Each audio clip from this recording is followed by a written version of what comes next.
안녕하세요. 위스키 치는 여자입니다. 오늘은 제가요, 아주 특별한 분들과 특별한 곳에서 특별한 컨텐츠를 한번 준비해 봤습니다. 뭔지 궁금하시죠? 아마 많은 분들이 궁금해하기도 하면서 굉장히 어려워하는 한 위스키의 카테고리인데요. 오늘의 컨텐츠, 독립병입 위스키입니다.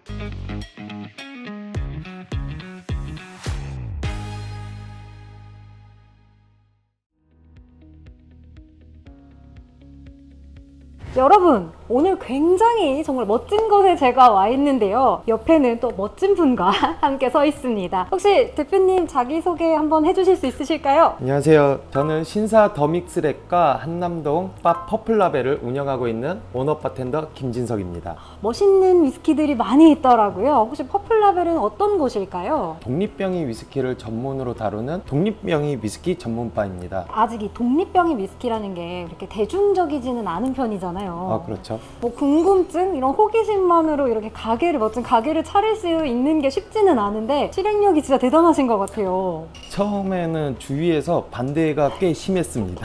살짝 그래요. 네, 공감이 아무래도 약간. 네. 오시는 손님분들 중에서 독립병의 위스키를 알고 오시는 분들도 계실 거고 모르시는 분들도 계실 텐데 혹시 이 독립병의 위스키라는 게 좀 쉽게 설명을 어떻게 하면 좋을까요? 저는 보통 오시는 손님들한테 편집숍에 많이 비유를 해서 설명을 드립니다. 편집숍이라는 게 이제 회사에 2개의 브랜드 이상의 제품군을 넣어 놓고 그거를 이제 판매를 하는 유통 형태가 되어 있는데 예를 들어서 편집숍에서 여러 브랜드를 넣는 것처럼 독립병이 회사 안에 여러 증류소의 원액들 또는 캐스크들을 받아서 판매를 하는 이런 구조로 많이 설명을 드리고 있습니다.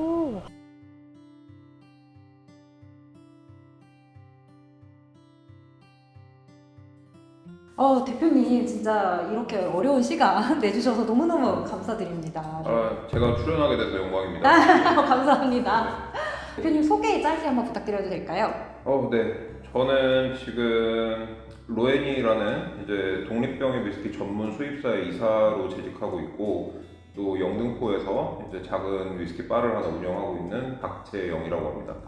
어떻게 위스키를 입문을 하셔서 지금 이 길까지 걷게 되셨는지 너무 궁금해요. 네. 위스키를 처음 마셔봤던 거는 이제 대학생 때 신촌에 있는 바에서 이제 자주 가던 바에서 칵테일을 친구들이랑 이렇게 마시다가 우연히 위스키를 마시게 됐어요. 그래서 조니워커 블랙을 처음에 마셔보고 그때 당시에 이제 자주 마시던 뭐 가파도나 러스티네일처럼 이제 위스키 베이스의 칵테일보다 오히려 저는 조니워커 블랙을 그냥 마시는 게 더 맛있더라고요.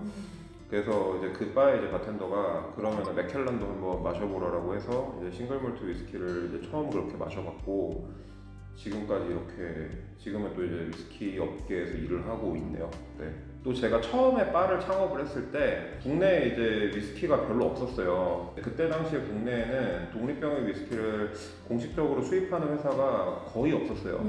그래서 구하기도 어렵고 해외 직구를 통해서 이제 사오거나 이런 방법밖에 없었는데 이제 제가 일본이랑 대만을 갔을 때 가는 바마다 이제 그 바에 이제 로고가 들어간 익스클루시브 보틀링 독립병의 위스키들이 가는 바마다 다 있더라고요. 그래서 한국에도 이런 게 되면은 정말 좋겠다라는 생각을 하고 그래서 이제 독립병의 위스키를 좀 언젠가는 수입을 하고 싶다라는 걸 막연하게 생각을 하다가 지금 하고 있죠. 네. 지금 현재 이 로에니에서 수입을 하고 있는 독립병의 브랜드가 몇 가지일까요? 제가 정확하게 세워보진 않았는데 영상을 보시는 분들도 이미 알고 계시겠지만 뭐 산시바나 뭐 위스키 에이전시 독일에서 이제 본부를 두고 있는 독립병업자가 있고 혹시 이렇게 브랜드들을 선택하실 때 기준 아니면 네. 선택하게 되는 계기들이 따로 있을까요? 그럼요. 대형 독립병입자들보다는 저희는 오히려 소규모 병입자를 좀 더 선호를 해요. 이제 처음에는 이 독립병입자에서 방향성을 가지고 이제 그 방향성을 유지를 하면서 이제 엄격한 기준을 가지고 이제 셀렉을 하게 되는데 이제 병입량이 많아지고 출시량이 많아지고 인기가 많아지면은 이 방향성을 잃어버리는 경우가 대부분이더라고요. 물론 제가 아까 언급했던 대형 병입자들이 좋은 위스키를 많이 만드는 회사지만 이 병입자의 방향성이 뭐다라고 하기에는 우리가 조금 대답을 하기가 좀 어렵죠. 그래서 확고한 방향성을 가지고 그 기준을 지키는 병입자들만 수입을 하려고 하고요. 대부분 이제 사람들이 뭐 지뢰도 많고 또 이제 고점은 높게 있지만 저점도 낮은 위스키이기 때문에 이제 많이들 이제 이런 걸 우려를 하시기 때문에 소위 말하는 지뢰가 없는 브랜드를 고르려고 하죠. 대표님 짧게 소개 한번 부탁드리겠습니다. 국내에서 처음으로 독립병입을 시작했다고 되는 그런 사람이고요. 이스맥이라고 합니다. 네. 지금이야 이제 유튜브에서 네. 뭐 무슨 증류소가 역사가 어떻고 라인업을 쭉 얘기했지만 이제 옛날에 먹던 사람들은 이게 무슨 증류소인지도 모르고 그냥 위스키를 하면 좋다고 마시던 시절이 다 있었어요. 야 이거 뭐 맥켈란이라더라 그런데 보니까 맥켈란이 되게 조그맣게 써 있다거나 먹어보니까 뭔가 다르긴 한데 뭐가 다른지는 잘 모르겠는데 아무튼 맛있으니까 먹긴 먹고 약간 이러던 시절에 독립병을 처음 먹은 거예요. 제가 되게 나이가 든 것처럼 보이는데 한 2000년대 한 중반 후반 정도에 본격적으로 시작한 분들은 대부분 이제 일본에서 갖고 온 술을 먹은 분들이 많았기 때문에 그 당시에는 뭐 브랜드 모르겠고 하여튼 갖고 오다 보면 그런 게 많이 먹었었어요. 그래서 그때 이제 처음 독립병입이라는 게 이런 거다라는 걸 알았던 거죠. 이 독립병의 위스키 브랜드까지 만들게 되신 계기가 있으실까요? 대규모 플랜을 두고 시작한 게 아니고 위스키 좋아하는 사람들이 모였으니까 뭔가 통 하나 해서 해보자. 근데 기왕 할 거면 좀 제대로 하자. 이런 식으로 이렇게 그냥 아무렇지도 않게 던진 게 빌드업이 돼서 들어간 거라서 굳이 내가 아니더라도 이걸 하겠다라고 마음먹은 사람이라면 한 번씩은 겪었어야 될 문제들을 제가 미리 먼저 매를 맞았다라고 보면 될 것 같습니다. 네네. 네네. 지금 여태까지 이렇게 오시는 과정에 가장 힘들었던 부분은 이건가요? 싱글 캐스크라고 해도 한 24병 이 정도 갖고 와도 되거든요. 근데 저는 그게 안 돼요. 캐스크 하나 까면 600병, 300병 이게 무조건 다 팔아야 돼요. 예측이 안 되는 수요를 만족을 시킨다는 거랑 그거를 계속 진행한다는 게 너무나 어려워요. 실제로 이 손님분들의 독립병입에 대한 이해도는 어느 정도일까요? 비교적 다른 바들에 오시는 고객층들에 비해서 위스키에 대한 지식과 좀 여러 가지 데이터들 그리고 경험치가 굉장히 높으신 분들이 좀 많이 오는 편이라고 생각을 합니다. 이제 막 독립병이 위스키를 좀 즐기고 싶고 좀 관심이 가는 분들도 좀 오고 네. 그러다 보니까 좀 두 분류로 많이 나뉘어지는 것 같고요. 좀 매니악하고 이미 경험치가 높으신 분들한테는 저 또한 많이 배우고 있습니다. 서로가 조금 많은 얘기를 하면서 저도 못 먹어봤던 위스키들을 손님들이 이제 단골 손님들이 가지고 오시면 같이 테이스팅을 하고 이거에 대해서 정보도 묻고 또 이런 것들을 가지고 이제 처음 방문하시는 분들이나 좀 위스키 독립병의 위스키를 이제 즐기고 싶어 하시는 분들한테 제가 배웠던 것들을 또 전달을 해드리고 이런 역할로 여기는 운영이 되고 있는 것 같습니다. 저도 이제 조만간 저랑 그리고 또 저랑 또 친한 노 사장님이랑 그렇죠. 네. 같이 고양이랑 뭐 이렇게 피아노 네, 랍을 네, 네. 해서 귀엽게 이제 다 제작을 해가지고 위스키 에이전시랑 지금 이제 그렇죠. 준비를 하고 있잖아요. 제가 안옥 녹두를 되게 네, 좋아해서 그렇죠. 또 마침 샘플을 같이 이제 마셔봤는데 너무 맛있었어가지고 네. 바로 이제 안옥을 선택을 하게 됐는데요. 혹시 만약에 사장님이 이런 식으로 이렇게 수입하는 거 말고 킥을 따로 하신다면 네 그러면은 뭐에 초점을 가장 많이 맞추실까요? 제가 만약에 골라서 이렇게 한다고 하면은 그냥 마셨을 때 맛있구나라고 하는 느낌이 드는 크게 뭐 원하지 않고 내가 한 병을 집에 놓고 마셔도 꾸준하게 병을 비울 수 있는 이런 위스키를 고를 것 같아요. 특정 증류소들? 그 증류소의 네임밸류에 너무 이제 의존하기보다는 좀 위스키의 원액 자체에 좀 집중을 하려고 해요. 별로 인식이 좋지 않았는데 독립병입으로 접해보고 인식이 되게 좋아지는 위스키들이 많아요.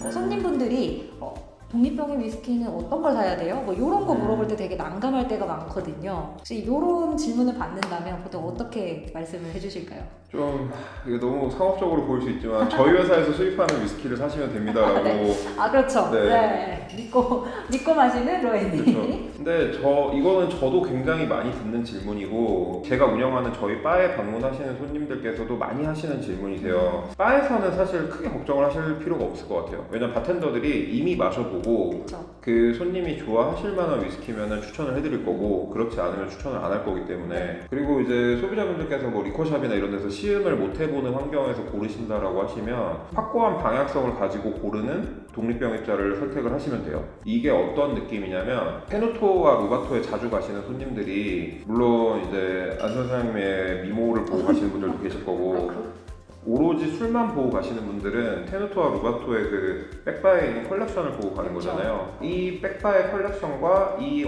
바의 이제 방향성이 내 취향과 맞으면 단골이 되는 거잖아요. 네. 이 병입자의 방향성이 내 취향과 맞다라고 하시면은 그 독립병입자를 따라가시면 될 것 같아요. 혹시 우리가 증류소를 선택하고 뭐 캐스크 스펙을 선택하고 이런 라벨 작업까지 하는 전체 작업 굉장히 많은 분들이 궁금해하실 것 같거든요. 네네. 오크통을 선택을 하죠. 제가 봤을 때 선택해서 병에 담길만 하다는 대충 한 20% 되는 것 같습니다. 이제 먹어보고 이제 타이밍을 잡죠. 뭐 이런 거 있잖아요. 빈티지가 2008년 5월 1일이야. 근데 지금 1월이네. 그러면 한 4개월 기다리는 거죠. 네. 근데 애매하게 5월 1일인데 오늘이 4월 29일이야. 그러면은 이제 병이 바로 하는 거고. 네. 그런 식으로 한번 타이밍도 한번 잡고 얘 컨셉에 맞는 그림을 이제 의뢰를 하죠. 그러니까 미리 그려 놓을 수도 있는데 대개는 이제 그때그때 맞춰서 이제 라인업을 맞춰서 의뢰를 하고요. 그러고 나서 이제 좀 제일 중요한 거는 저기 라벨 안에 있는 텍스트들을 채우는 겁니다. 저희 병에 담기기 최소 3주 전에는 도수를 측정을 해야 됩니다. 방법 따라 다르긴 한데 통상 한 3주 정도 봐요. 그러면 이제 3주 전에 계량해서 그 데이터를 받아서 라벨을 인쇄를 의뢰하고 그 인쇄 받은 거를 이제 다시 영국으로 발송을 하고 그리고 뭐 현지에서 인쇄할 수도 있고요. 한국에서 인쇄할 수도 있고 상황은 조금 다른데 인쇄한 다음에 이제 수입하는 단계에서는 일반 이제 위스키 수입하는 회사들과 동일하게 네, 진행이 됩니다. 네. 그러면 이런 전체적인 과정에서 네네.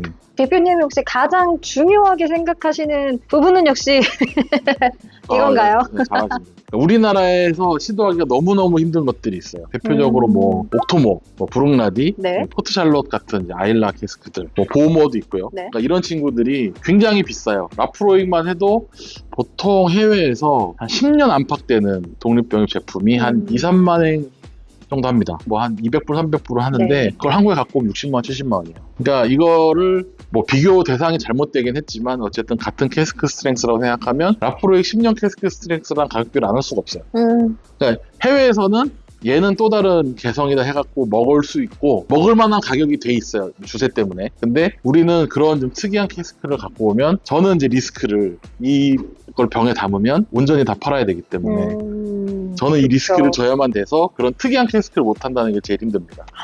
사실 또 이렇게 얘기해도 되는지 모르겠으나 네. 우리가 한때 위스키가 한 3년 전 정도부터 이제 좀 붐이었다가 요즘에 좀 많이 꺾이고 있다라는 평들이 있어요. 네네네. 혹시 2024년에 위스키에 대한 전망 또는 이 독립병의 위스키에 대한 뭐 전망 이런 거 어떻게 생각하실까요? 이제 실질적으로 이제 위스키 붐을 이끈 거는 솔직히 얘기하면 바가 아니라 소매. 맞죠? 네, 맞아요. 사람들이 집에 한두 병 정도 위스키를 갖고 있는 게 어느 정도 성공적으로 안착이 됐죠. 네. 그리고 이제 붐이 일었는데 이제 경기가 안 좋아질 게 뻔한 지금 상황에서는 냉정하게 얘기하면 이제 양극화가 점점 심해질 거고요. 싼 위스키는 더 저렴하게. 올해 나올 카테고리들은 이제 9,900원 위스키 이런 것들이 종류가 엄청 많이 나올 거예요. 근데 좋아지는 점은 그 2만 원 언더를 맞추기 위해서 각 업체들이 피를 깎는 노력들을 할 겁니다. 왜냐하면 양극화가 됐다는 거는 그 저가 시장이 커진다는 거예요. 그 올리브영을 가는 대신에 다이소를 가듯이 아예 고가 중간은 없고 아예 저가 이런 식으로 아마 네. 전망이 되고요. 제가 이제 제 스스로 올해 힘들 거요라고 얘기하는 거랑 지금 똑같은 얘기인데 그리고 굉장히 업체들이 많이 브랜드가 없어지거나 할 가능성이 높지만 살아남는다면 독립병에 파는 회사들한테는 어마어마하게 큰 기회가 펼쳐집니다. 자, 그러면 독립병의 위스키를 더 접해보고 싶어 하실 분들이 정말 많으실 것 같은데 그런 분들을 위해서 한 말씀 부탁드려도 될까요? 저는 개인적으로 손님분들도 독립병의 위스키는 흔히 말하는 지뢰가 있고 폭탄이 있다라는 편견을 안고 접한다고 많이 생각을 합니다. 근데 저는 손님들한테 편식을 하면 안 된다라고 많이 설명을 드리고 있어요. 제가 싫어하는 제품군의 위스키도 누군가한테는 맛있게 다가올 수 있는 위스키이기 때문에 위스키에 대한 편견, 편식 없이 수용할 수 있는 마음으로 접근을 하면 나의 위스키 경험치 그리고 이 폭 모든 부분에서 훨씬 상향된다고 생각이 듭니다. 일단은 너무 겁을 내지 않으셨으면 좋겠어요. 바에서 칵테일만 마시다가 위스키라는 걸 처음 시도를 해볼 때까지 시간이 상당히 걸렸었고 또 지금은 뭐 선입견 없이 뭐든지 일단 입에다 대고 보는데 이게 좀 바를 운영을 하면서도 되게 안타까운 게 저희가 바텐더들이 이제 손님들께 특별히 추천을 안 하면 가만히 있으면 맥켈란 발베니밖에 안 팔려요. 맞아요. 물론 맥켈란과 발베니가 너무나 훌륭한 위스키고 저도 맥켈란은 정말 높게 평가하는 위스키인데 나쁘다는 게 아니고 내가 알고 있는 것만 마시면 평생 그 술밖에 못 마시거든요. 그래서 언젠가는 내가 한번 용기를 내서 이제 안 마셔본 위스키도 마셔봐야 될 때가 있는데 여러분들이 이제 그렇게 용기를 내시고 이렇게 한 발짝을 내디디면은 여러분들의 위스키를 즐길 수 있는 이 스펙트럼이 굉장히 넓어질 거예요. 우리 구독자님들도 오늘 굉장히 많은 배움을 얻어 가셨을 거라고 생각이 됩니다. 네. 오늘 시간 내주셔서 너무 감사드리고요. 네. 네. 감사합니다. 감사합니다. 감사합니다. 제가 원래 오늘 영상 찍는다고 해서 샘플도 갖고 왔는데 사실 이거 저 오늘 택배를 오늘 받았어요. 그래서 어머, 와, 진짜 너무 감사합니다. 너무 사실 이거 용감입니다. 맛없으면 큰일 나는데 네. 맛있을